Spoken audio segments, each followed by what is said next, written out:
বন্ধুরা, স্বামী বিবেকানন্দ মেড কাম মিন্স অর্থাৎ SVMCM scholarship, তো তার একটা ফ্রেশ যে অ্যাপ্লিকেশন সেটা অলরেডি আমি ইউটিউবে দিয়ে দিয়েছি।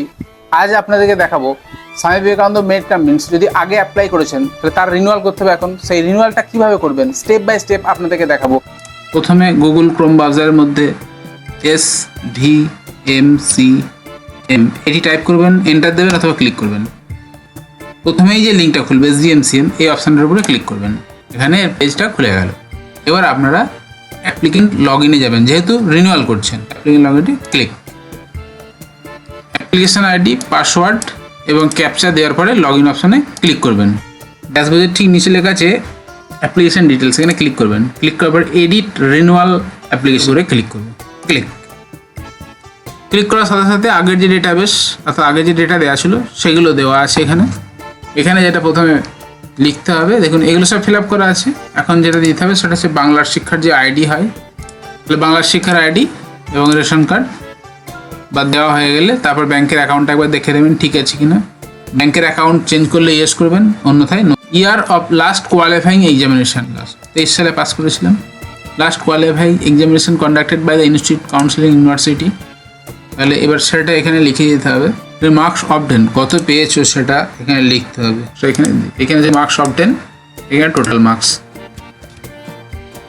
দেওয়ার সাথে সাথে এখানে ওভারঅল পার্সেন্টেজটা চলে আসবে। এখানে আমি বুঝতেই পারছেন।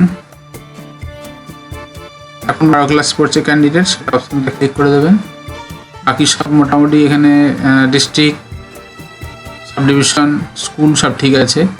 এবার চলে আসছে এখানটায় ফটো অ্যাপ্লিকেশন, অর্থাৎ যে অ্যাপ্লিকেন্ট আছে তার ফটো 20 থেকে 50 কেবির মধ্যে আপলোড করতে হবে। এখানে আমরা চুজ ফাইলে ক্লিক করব এবং যিনি অ্যাপ্লিকেশান বা যে স্টুডেন্টের জন্য আপনারা করছেন, ঠিক আছে, সেই স্টুডেন্টসের যে ফটো অলরেডি বানিয়ে রেখেছো সেখান থেকে ক্লিক করে ফটো সিলেকশন করবেন এখানে। আর এখানে ক্যান্ডিডেটের সিগনেচার, তারপরে এখানে যে সেভ অ্যান্ড কন্টিনিউ ক্লিক করে দেবেন।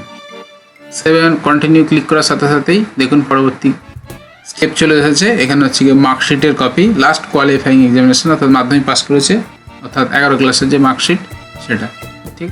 এবং এখানে যে মার্কশিট আছে মার্কশিটটাকে PDF ফাইল আগে থাকতে করে রেখেছি, জাস্ট সিলেক্ট করে ওপেন করে দেবো। রেডি হয়েছে। এখানে দেখা যাচ্ছে admission receipt of the promotion for the next higher classes, 11 ক্লাসে ভর্তির জন্য যে অ্যাডমিশন স্লিপটা আছে সেটা এখানে চুজ করব এবং আপলোড করে দেবো। অর্থাৎ দেখা যাচ্ছে যে শুধুমাত্র লাস্ট ইয়ারের মার্কশিট এবং অ্যাডমিশন স্লিপ এই দুটো কপি আপলোড করতে হচ্ছে, আর বাকি কোনো কিছু আপলোড করতে হচ্ছে না। এটি করার পরে এখানে চেকবক্সের টিক দিয়ে দেবেন। তারপরে এখানে সেভ অ্যান্ড কন্টিনিউ যে অপশান আছে সেই অপশানের উপরে ক্লিক করে দেবেন।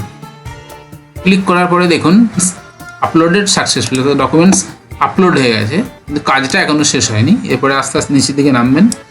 তারপরে দেখুন লেখা আছে, কি লেখা আছে না সাবমিট অ্যাপ্লিকেশনটা আমরা সাবমিট করব। সাবমিট করার পরে জানতে চাইছে যে এটা ফাইনাল সাবমিট করব কি না করব। ইয়েসের উপরে ক্লিক, অ্যাপ্লিকেশনটা সাবমিট আমরা করে দিছি। এখন দেখুন এখানে আর সেই অপশানটা নেই। এখন যেটা কাজ সেটা হচ্ছে ডাউনলোড করে নেবেন অ্যাপ্লিকেশনটা, ডাউনলোড করে প্রিন্ট করে স্কুলকে একটা কপি জমা দিয়ে দেবেন। এবার ড্যাশবোর্ডটা একবার চেক করে দেখে নেবেন। দেখুন পেন্ডিং ছিল, এখন সব ডান। এরপরে লগ আউট করে দেবেন। বন্ধুরা, আজকের এই ভিডিও যদি ভালো লেগে থাকে অবশ্যই লাইক করে সাবস্ক্রাইব করে দেবেন। যে কোনো ধরনের এই সম্পর্কিত প্রশ্ন আপনাদের মধ্যে যদি জেগে থাকে তাহলে আপনারা সরাসরি কমেন্ট করে সেই প্রশ্ন করতে পারেন, আমি নিশ্চয়ই আপনাদেরকে উত্তর দিয়ে দেবো।